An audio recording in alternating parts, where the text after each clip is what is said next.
안녕하세요. 송영욱TV의 송영욱입니다. 오늘은 금융기관이 망했을 때 내 돈은 어떻게 되는가, 이런 부분에 대해서 말씀드리도록 하겠습니다. 우리나라 같은 경우에는 IMF 외환위기에 은행이 예금 지급을 못해서 다른 은행하고 합해지는 경우가 있었고, 2008년에는 미국 리먼 브로더스라는 그 금융기관이 파산한 적도 있었죠. 이렇게 금융기관이 파산하면은 거기에 돈을 넣어놓은 고객들은 어떻게 될까요? 못 받게 될까요? 꼭 그렇지는 않죠. 일반적으로 금융회사가 파산하거나 영업이 정지되면요, 국가에서 예금을 대신 지급해 주게 됩니다. 물론 모든 것을 다 해주지는 않죠.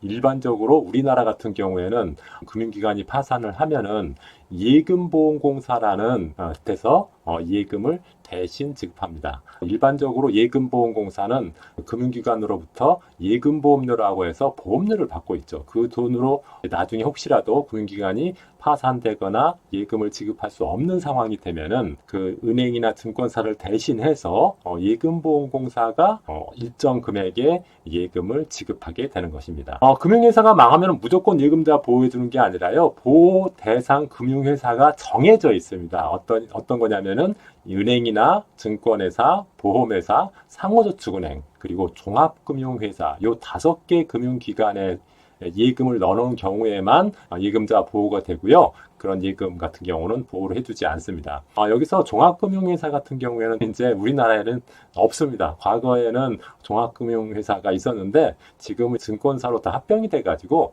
지금 현재 상태에서 보호대상 금융회사는 은행, 증권사, 보험사, 상호저축은행 이 4가지 정도라고 보시면 되겠습니다.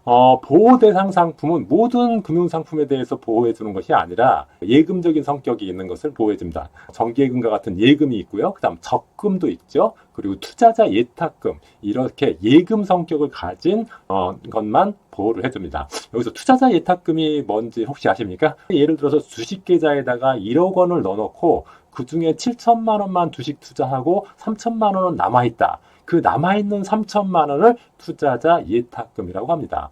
또는 펀드 계좌를 개설해서 펀드 계좌에 5천만 원 넣어놨다. 그런데 5천만 원 중에서 4천만 원만 펀드에 투자하고 지금 1천만 원은 현금으로 남아있다. 그랬을 때 그 1천만 원을 투자자 예탁금이라고 합니다. 예금보호 한도는요, 금융회사별로 원리금 기준 1억 원입니다. 예금보호 한도가 기존에 5천만 원이었는데 얼마 전에 국회에서 1억 원으로 확대한다는 개정안을 발표함에 따라서 곧 1억 원이 될 것 같습니다. 그래서 이제 1억 원이라고 가정을 하겠습니다. 그런데 이 1억 원이라는 금액은 원금 기준이 아니라 원리금 기준 1억 원입니다. 그러니까 예를 들어서 은행에 1억 원을 넣었는데 은행이 굳어놨다 그러면은 1억 원 넣어가지고 생긴 이자가 만약에 100만 원 생겼다 그럼 100만 원은 못 받게 되는 겁니다. 원금과 이자를 합해서 1억 원까지만 보호해주니까 1억 원을 모두 보호받으려면은 예를 들어서 한 9천만 원 정도, 9,500만 원 정도만 넣어야지 나중에 은행이 부도나더라도 1억 원까지 보호받을 수가 있겠죠. 그런 점들을 꼭 한번 기억하시고요. 그리고 1억 원이라는 금액은 금융회사별로 1억 원입니다. 그러니까 만약에 A은행에 1억 원 보호받을 수 있고 또 내가 돈이 또 있어서 B은행, C은행에다 넣으면은 B은행, C은행에서도 각각 1억 원씩 보호받을 수가 있습니다. 그러니까 내가 만약에 5억 원 예금을 하려고 하는데 한 은행에만 예치할 게 아니라 5개 은행에 분산해서 예치하면은 각각 금융기관별로 1억 원을 보호받을 수 있다. 이런 얘기입니다. 만약에 내가 100억 원을 가지고 있다. 예금자 보호받을 수 있을까요? 우리나라 은행이 100개가 되질 않지 않습니까? 그런데 100억 원을 보호받는 방법도 있습니다. 어디다 넣으면 되냐면요, 우체국 예금에 넣으면 됩니다. 우체국 예금은요, 국가가 부도나지 않는 한 100% 지급합니다. 그러니까 혹시라도 나는 은행 못 믿겠다, 국가밖에 못 믿겠다 그랬을 때는 국가가 운영하는 우체국에 전부 다 넣어놓으면은 물론 절대는 아니죠. 국가가 부도나면 물론 못 받을 수 있겠지만은 우리나라가 부도날 가능성은 좀 적겠죠. 만약에 나는 은행도 조차 못 믿겠다 할 때는 우체국을 활용하면 되시겠습니다. 금융회사가 망하면 누구한테 유리할까요? 제가 예를 들어서 한번 보겠습니다. 범생이하고 용감이의 예를 한번 들어봤는데 범생이는 A은행에 예금으로 10억 원을 예치했습니다. 연간 이자율은 5%고 2년 동안 예치했더니 평가액이 11억 원이 됐습니다. 그리고 용감이 같은 경우에는 비증권사 펀드에 10억 원 2년 동안 투자를 했더니요, 손실이 나가지고 10억 원이 9억 원이 돼 있습니다. 그런데 만약에 A은행도 파산이 되고 B증권사도 파산이 됐을 때 누가 더 유리할까요? 범생이가 유리할까요? 용감이가 유리할까요? 정답부터 말씀드리면요. 범생이가 받을 수 있는 돈은 얼마나 될까요?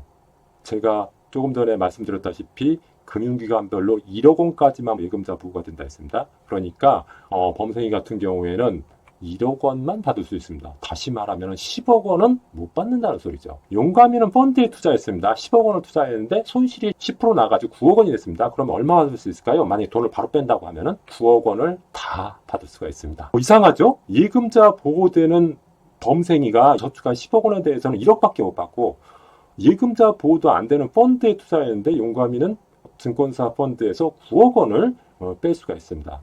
왜 그럴까요? 어떻게 보면 보통 사람이 생각할 때는 예금이 더 유리할 거라고 생각했는데 이 경우는 보니까 펀드가 더 유리하게 돼 있죠. 이런 상황이 발생할 수가 있습니다. 그 이유는 제가 곧 말씀드리도록 하겠습니다. 펀드는 예금자 보호 대상이 아닙니다. 그렇죠? 예금은 예금이기 때문에 예금자 보호 대상인데 펀드는 예금이 아니잖아요. 그래서 예금자 보호 대상이 아닙니다. 대부분의 사람은 예금보다 펀드가 더 불리하다 이렇게 생각할 수가 있는데요. 결코 그렇지는 않습니다. 제가 좀 더 구체적으로 말씀을 드리겠습니다. 만약에 투자자 용감이가 펀드를 판매하는 판매사 B증권회사에다가 10억을 넣으면 그 돈은 어디로 가냐면은 신탁업자인 은행으로 갑니다. 그러니까 증권회사가 받은 돈은 그 증권회사가 갖고 있는 게 아니라요. 신탁업자라는 은행이 보관하게 됩니다. 그러니까 증권회사가 부도난다고 해도 투자자 용감이는 불리할 게 없죠. 투자자 용감이가 투자한 돈은 B증권회사가 갖고 있는 게 아니라 별도의 금융기관인 Y은행이 갖고 있기 때문에 B증권회사가 부도나거나 예금 지급이 정지되더라도 투자자인 용감이는 불리할 게 하나도 없습니다. 그래서 괜찮죠. 그리고 이 펀드는 운용사가 운용을 하죠. 판매사인 증권회사가 운용하는 게 아니라요. 펀드는 자산운용사라는 별도의 금융기관이 운용을 하게 됩니다. 그래서 만약에 운용회사가 망했다고 치자고요. 운용회사가 망했다 하더라도 투자자 용감이의 자산은 변동이 없습니다. 왜? 그 돈은 신탁업자인 Y은행이 갖고 있기 때문에 그렇습니다. 그렇죠? 그런데 만약에 신탁업자인 Y은행이 만약에 부도나가지고 파산돼 버렸다. 그럼 어떻게 될까요? 그래도 상관은 없습니다. 왜냐하면 신탁업자인 Y은행에 넣어놓은 돈은 은행의 고유자산하고 별도로 관리하게 돼 있고요. 그 별도로 관리하고 있는 그 투자자 용감이의 펀드 자산은 은행이 마음대로 뺄 수가 없습니다. 못 빼게 돼 있어요. 그렇기 때문에 Y은행이 설령 부도가 난다고 하더라도 투자자 용감이의 자산은 문제가 없다. 이렇게 볼 수가 있는 거죠. 그러니까 펀드에 투자한 사람은 금융기관이 부도나더라도 사실 자기 자산에는 별 상관이 없다. 예금 같은 경우에는 금융기관이 부도나면 1억까지만 보호해주고 1억 초과되는 돈에 대해서는 보호해주지 않지만은 펀드는 금융기관이 부도나더라도 그 돈은 계속 지켜진다. 그렇게 볼 수가 있겠습니다. 운용사는 신탁업자인 Y은행에다 운용 지시를 하게 되는데 만약에 금융회사가 망하더라도 펀드 자산이 손해보는 건 아니라는 것은 뭐 때문에 그러냐면은 만약에 그 투자자 용감이가 부동산 펀드에 가입했다고 하자고요. 그 부동산 펀드는 명동에 50층짜리 건물에 투자된 펀드라고 하자고요. 만약에 금융기관이 부도났다고 해서 그 부동산이 박살나는 건 아니잖아요. 펀드 투자자들은 부동산에 또는 주식에 투자되는 게 펀드 아닙니까? 그래서 펀드 투자자는 부동산이나 주식이 손실이 날 수는 있지만은 금융기관이 망하거나 부도났다거나 파산되거나 예금을 지급하지 못한 상황이 됐다고 해서 자산이 깨지는 건 아닙니다. 그래서 펀드는 예금자 보호 대상이 아니라도 그 자산에 대해서 보호가 시스템적으로 되고 있다. 이런 점에서 예금보다는 더 유리하다고 볼 수가 있겠죠.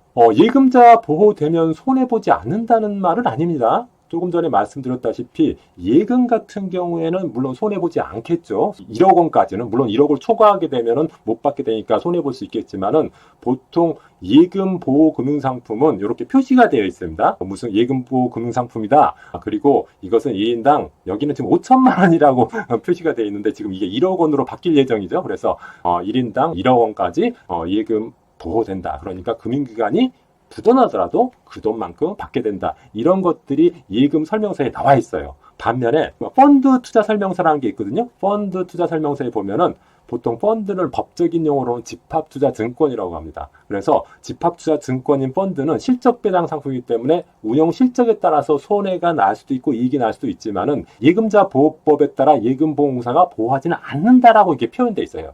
그래서 잘 모르시는 분들은 이거 예금보험공사에서 보호 못 받으니까 이건 불리하다 이렇게 생각할 수 있지만 조금 전에 제가 말씀드렸다시피 펀드는 구조적으로 금융기관이 부도 나더라도 그 자산이 그대로 보호되도록 시스템적으로 되어 있기 때문에 금액이 1억이든 2억이든 5억이든 100억이든 상관이 없습니다.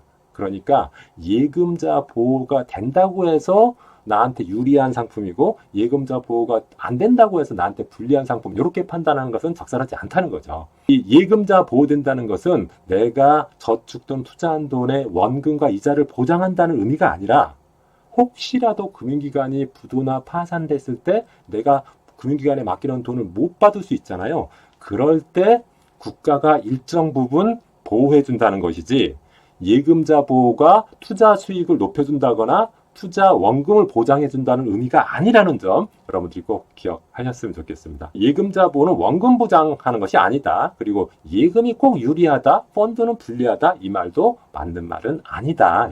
여러분들이 좀 이렇게 알아두셨으면 좋겠습니다. 오늘은 예금자 보호에 대해서 말씀드렸는데요. 여러분들이 예금자 보호되는 상품이 무조건 좋은 걸로 생각하고 예금자 보호 안 되는 것은 무조건 나쁜 상품으로 좀 인식하는 경향이 있는데 사실은 그렇지 않다는 것을 제가 좀 말씀드리고 싶었습니다. 오늘 여기까지 하기로 하고요. 오늘 제가 드린 말씀이 조금 도움이 되셨다면 구독과 좋아요도 좀 부탁드립니다. 고맙습니다.